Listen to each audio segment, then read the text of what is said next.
جی السلام علیکم ورحمۃ اللہ۔ میں غلام مرتضیٰ ظفر کینیڈا سے ظفرنامہ لے کر حاضر ہوں۔ تو حالات حاضرہ پہ بات کرتے ہیں آج پھر، اور دیکھتے ہیں کہ جو پاکستان میں صورتحال بن رہی ہے، کیا پی ٹی آئی کی مشکلات کم ہو رہی ہیں یا بڑھتی ہی جا رہی ہیں؟ مگر لگتا ایسے ہی ہے کہ پی ٹی آئی کی مشکلات کم نہیں ہوں گے۔ جب میں یہ کہتا ہوں کہ پی ٹی آئی کی مشکلات کم نہیں ہوں گی تو اس کا یہ مطلب نہیں کہ پی ٹی آئی ختم ہو جائے گی۔ پی ٹی آئی نے ختم نہیں ہونا۔ عمران خان کی مقبولیت تو بڑھتی جائے گی، مگر پی ٹی آئی کی مقبولیت شاید کچھ کم ہوتی جائے۔ پی ٹی آئی اور اب عمران خان کا ایک اور سلسلہ ہے۔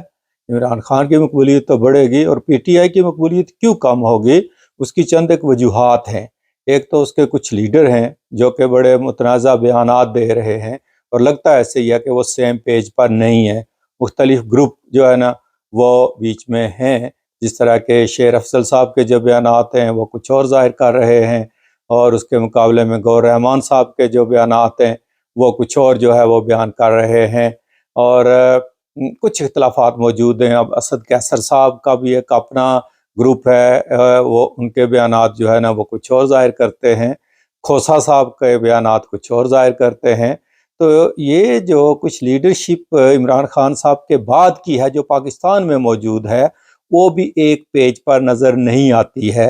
اور شیر افضل اگرچہ سچا آدمی ہے، کھرا آدمی ہے، مگر پٹھان کی ایک کمزوری ہوتی ہے کہ وہ سچ کو بول دیتا ہے اور بول کے پچھتاتا بھی ہے کہ سارے سچ بولنے والے نہیں ہوتے۔ اس کا یہ مطلب نہیں کہ جھوٹ بولیں، مگر کچھ چیزیں آپ کو راز رکھنی پڑتی ہیں اور رکھنی چاہیے، مگر وہ ایسا کر نہیں سکتا ہے۔ کھرا آدمی ہے، کہہ دیتا ہے سامنے بات۔ کل بھی اس نے پیرزادہ کے شاہ زیب کے پروگرام میں کافی باتیں جو ہے نا کی، اور پھر بعد میں وہ کور بھی کرنے کی کوشش کرتا ہے اس کو، مگر لگتا ایسے ہی ہے کہ جو پاکستان کے اندر کی عادت ہے پی ٹی آئی کی، وہ ایک پیج پر نہیں ہے، اور وہ ایک پیج پر اس کو رہنے بھی نہیں دیا جائے گا۔ اس کے بعد جو سب سے بڑا ایک اور ہے، گینگ آف فائیو جو ہے، جو باہر بیٹھا ہوا ہے پاکستان سے، جن کو کہ موید پیرزادہ صاحب نے جب انٹروڈکشن کروایا تو اس کو بھی گینگ آف فائیو، انہوں نے خود کہا کہ ہم گینگ آف فائیو ہیں، یعنی یہ قسم کا تھنک ٹینک ہے ان کا جو پاکستان سے باہر امریکہ میں بیٹھا ہے۔ اب وہ گینگ آف فائیو بھی بڑا نقصان پہنچا رہا ہے۔ اپنے زوم میں تو وہ بڑا فائدہ کر رہے ہیں، اور بڑا اسٹیبلشمنٹ کے خلاف اور فوج کے خلاف اور پیپلز پارٹی اور مسلم لیگ کے خلاف اور وہ ان سب کے خلاف جو ہے نا وہ بڑا بول رہے ہیں، پی ڈی ایم وغیرہ کے، مگر وہ نقصان بھی بہت پہنچا رہے ہیں۔ اور یہ گینگ آف فائیو کون تھے؟ شہباز گل صاحب، موید پیرزادہ صاحب، صابر شاکر صاحب، اور وجاہت سعید صاحب، اور راجہ عادل صاحب۔ یہ سارے جو ہے نا وہ امریکہ میں بیٹھے ہوئے ہیں، اور بڑی ہی اب بے لاگ قسم کی باتیں کرتے ہیں، بلکہ کچھ کی زبان تو بالکل کنٹرول میں نہیں۔ راجہ عادل جتنی مرضی سے ہی باتیں کرے، مگر وہ جو زبان استعمال کرتے ہیں وہ مناسب نہیں ہے۔ اسی طرح وجاہت سعید بڑا سلجھا ہوا انسان ہے، بڑا پڑھا لکھا انسان ہے، مگر وہ بھی کئی دفعہ ایسی ٹرمیں استعمال کر جاتا ہے کہ بڑا افسوس ہوتا ہے۔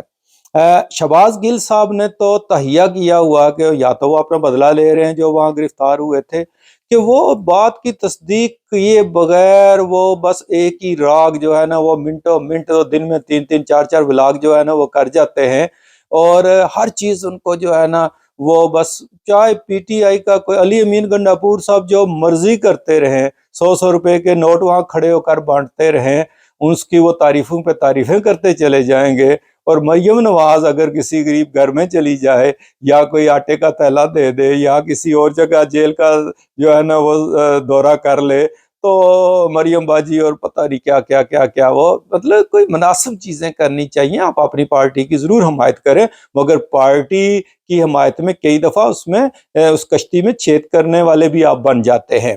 تو اس طرح ان لوگوں نے بھی کافی نقصان پہنچایا۔ موید پیرزادہ صاحب بڑے سلجھے ہوئے انسان ہیں، ٹھیک ہے آپ کی ہمدردیاں پی ٹی آئی کے ساتھ ہوں گی، مگر آپ ایک صحافی بھی ہیں، کچھ جو ہے نا وہ مناسب رویہ اختیار کرنا چاہیے۔ کہ مجھے ان کی ایک چیز پسند نہیں آئی، جو انہوں نے امریکہ کے پاکستانیوں کو کہا کہ آپ جو ہے نا وہ خط لکھیں سب کو اور جلسے جلوس کریں تاکہ امریکہ پاکستان میں بننے والی حکومت کو تسلیم نہ کرے۔ مجھے پتا تھا یہ کچھ نہیں اس کا نتیجہ نکلنا، اور نہیں نکلا، انہوں نے فوراً تسلیم کر لیا۔ پھر وہاں جلسے جلوس اور جو IMF کے سامنے جو احتجاج کروایا ہے گل صاحب نے، وہ بھی مناسب نہیں تھا۔ وہاں جو کچھ ہوا وہ بالکل مناسب نہیں تھا۔ ایک طرف تو آپ کہتے ہیں امریکہ نے حکومت گرائی ہے جو ہے نا وہ عمران خان کی، اور دوسری طرف آپ امریکہ سے مدد بھی مانگ رہے ہیں اور امریکہ کو کہہ رہے ہیں کہ آپ یہ جو ہے نا وہ کرو۔ اس کا مطلب ہے مانتے تو آپ بھی ہو نا کہ امریکہ کی طاقت ہے، تو وہ تو ہے ہی ہے۔ خیر، تو یہ کچھ چیزیں ہیں جو نقصان پہنچا رہی ہیں۔ بہت سے صحافی ہیں، بہت سے تبصرہ نگار ہیں جو بہت PTI کی حمایت کرتے ہیں، جس طرح کہ ہارون رشید صاحب بڑا کھل کر بولتے ہیں عمران خان کی حمایت میں اور کھل کر بولتے ہیں دوسروں کے خلاف، مگر وہ جہاں غلطی ہوتی ہے وہ وہاں سرزنش بھی کرتے ہیں PTI کی۔ وہ بتاتے ہیں کہ یہ کام شیر افضل نے غلط کیا، یہ کام گور رحمان نے غلط کیا ہے، وہ جو وحدت مسلمین کو چھوڑ کر سنی اتحاد میں، وہ تنقید بھی کرتے ہیں اور ڈٹ کر حمایت بھی کرتے ہیں PTI کی۔ تو ایسا ہونا چاہیے کہ مناسب رویہ ہونا چاہیے۔ اب دوسرے طرف اگر آپ دیکھیں تو جس طرح منیر فاروق ہے، بڑے جو ہے نا وہ بالکل لوگ کہتے ہیں کہ ان کے بندے ہیں یا کیا ہیں، لیکن وہ بھی کبھی کبھی بہت حمایت کرتے نظر آتے ہیں PTI کی اور بولتے ہیں اس کے حق میں بھی، اور بھی بہت سارے ہیں جو مناسب رویہ اختیار کرتے ہیں۔ مگر یہ جو بالکل ایک مدر پدر آزاد گینگ بن گیا ہے، یہ گینگ جو ہے یہ نقصان پہنچا رہا ہے۔ دیکھیں پھر کہتے ہیں کہ وہ ہم اسٹیبلشمنٹ کو کہہ رہے ہیں، ہم جو ہے نا وہ فوج کو نہیں کہہ رہے ہیں، ہر جگہ پہ۔ تو یہ ایسے کچھ گروپ جو ہے نا وہ بن گئے ہیں PTI کے کہ جو نقصان اس کو لا محالہ جو ہے نا وہ پہنچا رہے ہیں، اور لگتا ایسے ہی ہے کہ یہ جو دراڑیں ہیں یہ وسیع سے وسیع تر ہوتی جائیں گی اور کوئی امن کی طرف آنے کا کوئی ذریعہ نظر نہیں آ رہا ہے ان کا، کیونکہ ایک گروپ جو باہر بیٹھا ہوا ہے وہ بالکل اور باتیں کر رہا ہے PTI کا اور یا ان کے حمایتیوں کا، اور دوسرا جو پاکستان کے اندر ہے وہاں بھی کوئی ایک پیج نظر جو ہے وہ نہیں آتا ہے۔ مگر اس کے باوجود عمران خان کی مقبولیت جو ہے وہ کم نہیں ہوگی، مگر عمران خان کو رہائی بھی نہیں ملے گی اتنی جلدی۔ تو دیکھتے ہیں آگے کیا ہوتا ہے۔ اب دیکھیں کہ یہ جو گینگ آف 5 یہاں بیٹھا ہوا ہے امریکہ میں، اگر یہ ایک جلوس غزہ کے حق میں بھی کروا دیں یہاں تو کیا ہے، برا ہوگا؟ کریں نا، کبھی غزہ کے حق میں بھی بولیں، دن رات راگ جو ہے نا وہ الاپ رہے ہیں جو ہے وہ PTI کے بارے میں اور دوسرے کے خلاف، تو جلسے بھی جلوس بھی کر رہے ہیں۔ اس کا مطلب ہے کہ آپ لوگوں کو موٹیویٹ کر سکتے ہو تو غزہ کی بات بھی کرو نا، ان کے لیے بھی کبھی کوئی آواز اٹھاؤ نا۔ وہ نہ پاکستان والے اٹھا رہے ہیں نہ باہر والے اٹھا رہے ہیں، سب خاموش ہیں، اسلامی دنیا بھی خاموش ہے، وہاں بے گناہ انسانیت مر رہی ہے، مگر یہ سارے جو ہے نا وہ اپنی سیاست چمکا رہے ہیں۔ اللہ کرے کہ پاکستان کے سیاستدانوں کو بھی عقل آئے اور غزہ والوں کی یہ مصیبت ہے یہ بھی کم ہو۔